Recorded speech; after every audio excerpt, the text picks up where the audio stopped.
Shalom, perkenalkan nama saya Yolanda Betty dengan NIM 103-2021-0055.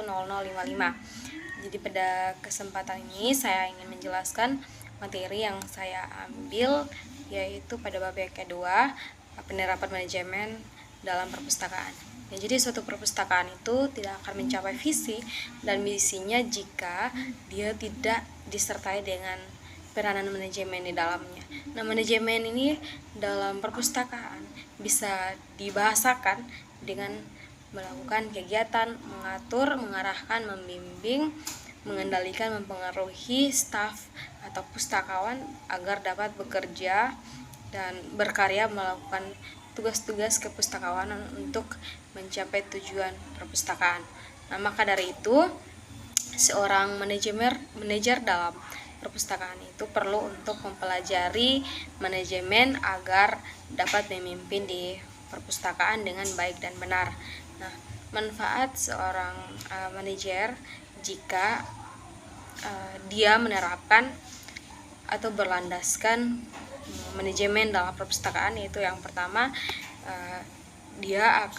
seorang manajer itu akan cepat mengambil keputusan jika hal ini menyangkut dengan keberadaan perpustakaan. Lalu yang kedua, pemimpin mampu mengarahkan, mengatur, mengendalikan, dan mempengaruhi pustakawan untuk meningkatkan kinerjanya demi pemenuhan kebutuhan informasi perpustakaan.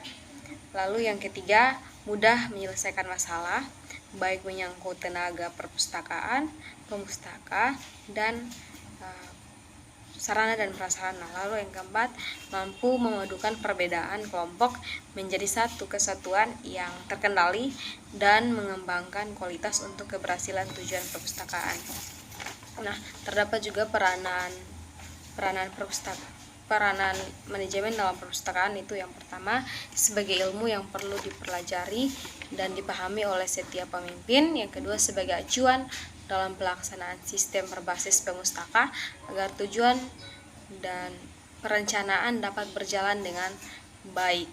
Lalu yang ketiga itu sebagai suatu aktivitas yang dapat merealisasikan tujuan dan sasaran dari kinerja perpustakaan. Lalu yang keempat itu sebagai sarana yang mampu mempersatukan sumber daya perpustakaan. Nah, jadi jika seorang manajer ini menerapkan manajemen dalam perpustakaan, maka perpustakaan itu akan berjalan dengan baik, terarah, dan teratur. Nah, manajer perpustakaan sebagai pemimpin yang mempelajari, memahami, dan menerapkan manajemen perpustakaan dengan terus belajar, baik melalui lembaga pendidikan maupun dari pengalamannya. Nah, jadi sekian dari penjelasan singkat mengenai peranan manajemen itu dalam pendidikan. Jadi kesimpulannya adalah manajemen itu sangat penting jika diterapkan dalam perpustakaan, karena dengan adanya peranan manajemen ini akan membantu para staf atau para pemimpin dalam perpustakaan itu agar bisa mengatur segala sesuatu sehingga berjalan dengan lancar. Dan sekian dari saya, semoga video ini bisa menambah wawasan bagi siapapun yang menontonnya. Terima kasih dan shalom.